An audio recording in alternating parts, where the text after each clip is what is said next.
Caleb Williams, Caleb Williams, Caleb Williams. He showed again tonight he can't manage the clock. They fired Matt Eberflus. He's the problem. He's the problem. Oh, wait. You're still losing and not managing the clock right. The players are still getting called in late. Or maybe Caleb doesn't understand them. And then, wow, that fourth quarter was just painful. That clock management on that last drive. What was he doing? Every time he gets sacked or he gets hit, even when he has a completion, he's down for five minutes down there, 30 seconds down there, just wasting the whole clock. That was pathetic. Like, come on. I don't know why he does that, or he's being dramatic while the clock's just wasting away. Then they're having to call timeouts because he doesn't get up fast enough. He's not in a hurry. Like, dude, there's not much time left. You need to hurry up. And it's just pathetic, these performances. And they're going to just keep blaming everyone else. Oh, it's Ryan Poles. Oh, it's Eberflus. Oh, it's the new coach. Oh, it's the defense. The defense gave up 6 points today. The defense deserved to win. Caleb Williams came out here again with another Caleb Williams performance. Not scoring and punting a lot. What did he say at the beginning of the year? He texted the punter and said, what? You're not going to have to punt that much this year? Oh, the Bears punt the most in the league. Come on, man. It's just ridiculous. When you see a guy come in, he was so cocky. His dad wanted ownership stake of the team. And then you coming out here and putting together performances like this. And you have good players around you. You have talent. Cole Kmet. You got Moore. You got the other receiver, Aduze, the first rounder. Like, come on, these are pretty good guys. Swift, he's had success other places. I know the run game hasn't looked that good, but it's like everyone looks worse with Caleb Williams. And that's what we saw in college. We saw USC get worse that second year with Caleb Williams. Even the first year, it was pretty good, but it wasn't spectacular. They still didn't make the playoffs. They still didn't win the Pac-12. Like, when has he won, you know? He's never won a championship. I just don't understand these talent evaluators, what they see in these guys and these quarterbacks. They were comparing this guy to Mahomes. Mahomes played at Texas Tech and made everyone better there. And he played with, like, no talent. Caleb Williams played with all the best talent and never made the playoffs and never won the big games. It's like, what did they see? And then all he does is he thinks he's Houdini and can scramble around. But let's be honest. In the NFL, he's slow. Maybe for college he was quick and he could run around good. But in the NFL, he looks slow. And in the NFL, they keep blaming the offensive line of the Bears. Let's be honest. Can we finally admit we've seen, 14 games now? Caleb Williams' processor is slow. He's a slow processor. He cannot read defenses. He's back there lost. He's back there lost holding the ball. And then all he knows how to do is rely on his athleticism. And he's ready to run and scramble and get away. But this is the NFL. You're not fast enough for that. Or he just runs around, wastes a bunch of time like he did on that last drive. And then, you completed a pass. Cool. But you took 20 seconds and then you took another 10 seconds to get up. And then you took another 10 seconds to run down and run a play. Like, what are you doing? I just can't believe that they blamed Eberflus for the clock management. And it's happening again with Caleb Williams, with another coach, with another system. It's like, it's him. It's him. Then he's his facial expressions. He's always frustrated. Be frustrated with yourself. Be frustrated with yourself. Maybe during the game he needs to paint his nails. Maybe that'll boost him up. Maybe that'll get him going. Because I don't know what it is at this point. I see a guy. Yeah, he doesn't throw any. Well, he threw the last interception, but before that, he set the streak for rookies without interceptions. Yeah, you know why he doesn't throw any interceptions? Because he doesn't throw the ball. He doesn't get rid of the ball. I swear he has to be leading the league and holding the ball per throw on his release time. Because it just seems every time he's back there, he's just holding it. And I know last week Troy Aikman spotlighted that there was open receivers that he was missing. And he was either hitting them too late or, just not hitting them at all. That back shoulder pass he threw on that last drive to Aduze was horrible. Horrible throw.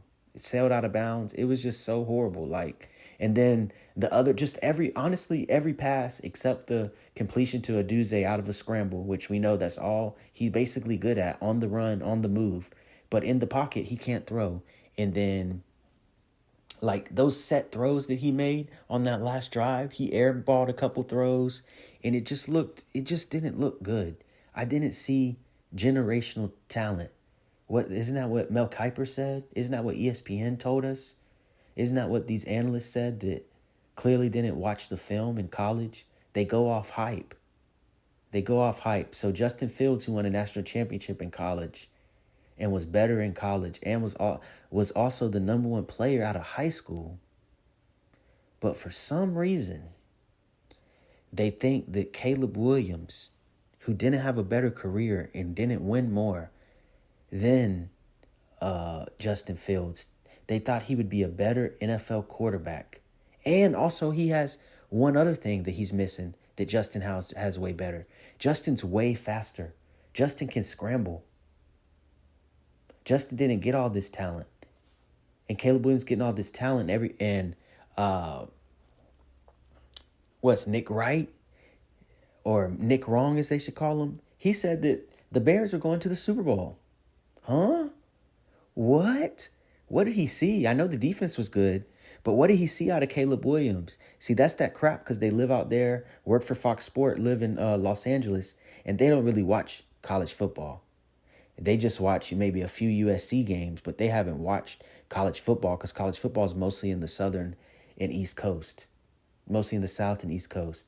So he didn't watch all the games. He didn't watch probably Caleb Williams ever at Oklahoma. He didn't watch Caleb Williams lose to Tulane in the bowl game. I guess he just saw highlights and said, hey, I'm going to just say this for clicks because I'm on a national TV show. But let's be real. Nick Wright, you're always Nick Wrong because that was the stupidest take I've ever heard.